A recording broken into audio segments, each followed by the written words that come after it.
उदुत्तमं मुमुग्धि नः विपाशम मध्यमम चिरत अवाधमानी जीवसे।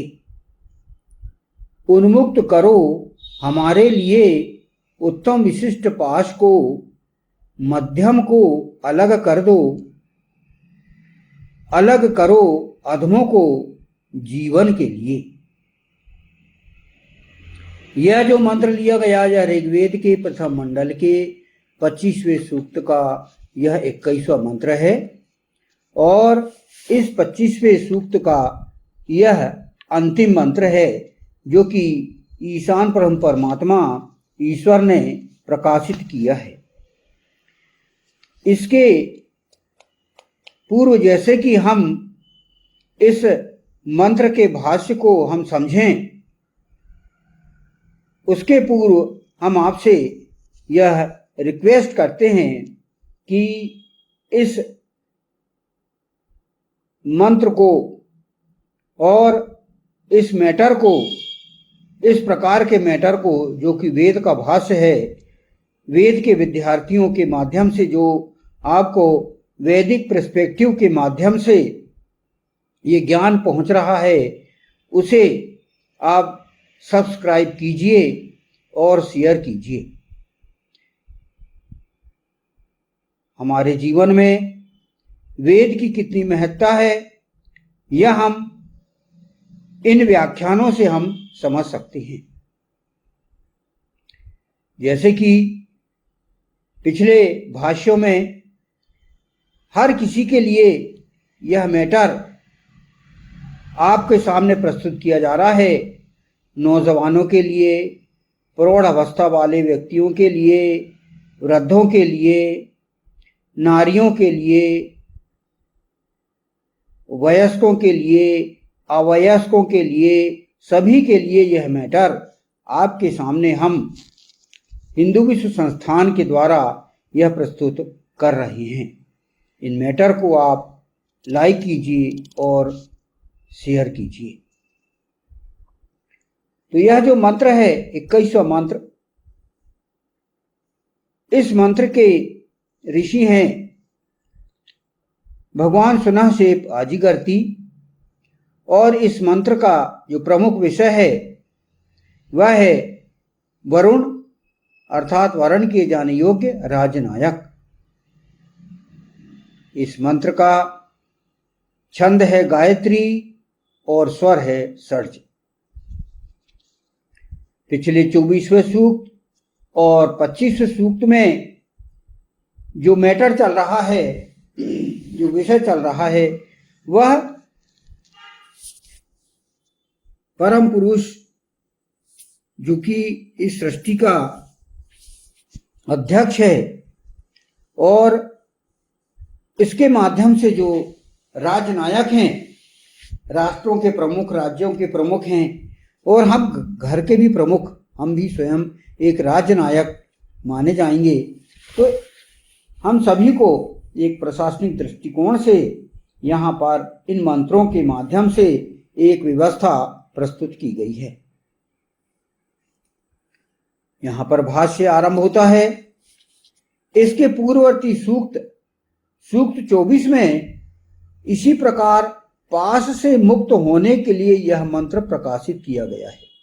पाश, पाश अर्थात बंधन। बंधन, हम बंधे हुए हैं, इस जीवन में हम आए हैं तो किसी न किसी के बंधन में हम अपने आप को महसूस करते हैं। तो इस बंधन से मुक्त होने के लिए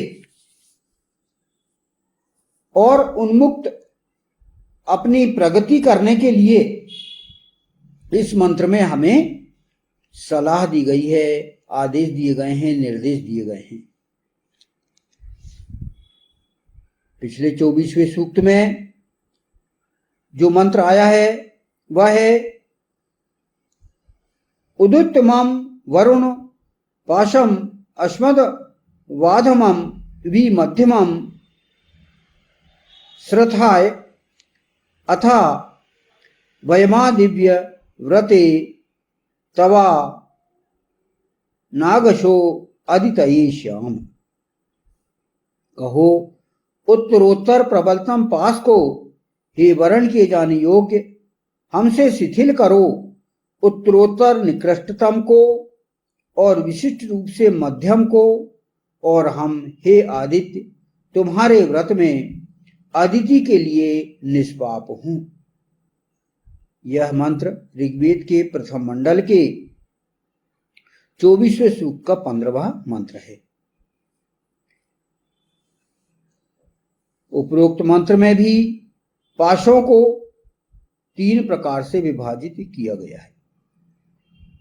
पाश अर्थात बंधन, जिस प्रकार 24वें सूक्त के 15वें मंत्र में आया है, और उसमें भी यही मैटर आया है, हम दुनिया के बंधन से मुक्त रहें, पाश से मुक्त हों। तो यहां पर इस 21वें मंत्र में भी फिर वही मैटर आया है। ईश्वर बार बार किसी भी चीज को जो अवतरित करता है, किसी भी चीज को वो चिन्हित करता है, तो उसका अर्थ यह है कि हम उस पर विशेष ध्यान दें। जैसे कि वेद में इंद्र अर्थात इंद्रियों को वश में करने के लिए इंद्र शब्द 4000 से अधिक बार आया है। तो इसका अर्थ यह है कि हम इंद्र बने, अपनी इंद्रियों को वश में करें। इसी प्रकार इस मंत्र में जो बार बार आया है, हम पाशों से मुक्त हों, बंधनों से मुक्त हों। उपरोक्त मंत्र में पाशों अर्थात बंधनों को 3 प्रकार से विभाजित किया गया था। इस मंत्र में भी विभिन्न विभाजन पुनः इस प्रकार व्यक्त किया गया है।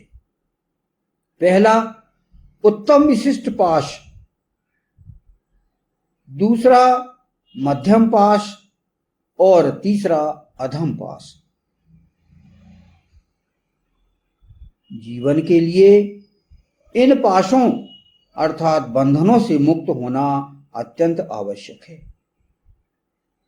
व्यक्ति का जीवन तब तक सुचारू रूप से नहीं चल सकता जब तक वह हर प्रकार के पाश या बंधन से अपने आप को सर्वथा मुक्त नहीं कर लेता। ईश्वर कहता है कि आप इस इहलोक में सभी प्रकार के बंधनों से मुक्त रहिए और मुक्त होके अपनी प्रगति करिए, अपना उत्थान करिए। ईश्वर ने इसके मंत्र की इन व्याख्याओं के अंतर्गत हमें बहुत अच्छे अच्छे मंत्र जो है प्रकाशित किया है। इस पर भी हम विशेष ध्यान दें बंधनों से मुक्त होने के लिए, और हम अपने जीवन को सुचारू रूप से चलाने के लिए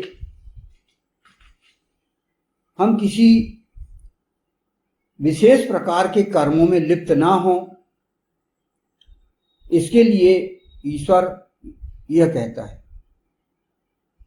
विशेष रूप से ईश्वर का यह उद्देश्य रहता है कि व्यक्ति ईश्वर से जुड़ के ही कार्य करे, सारे कार्य ईश्वर के माध्यम से ही करे। उसका प्रमुख उद्देश्य यही होता है कि वह जो भी व्यवहार करे वो ईश्वर के माध्यम से ही करे। तो बंधनों से मुक्त होके करे, बंधन से किसी के पास में ना रहे, किसी के अंडर में ना रहे, किसी के बंधन में ना रहे।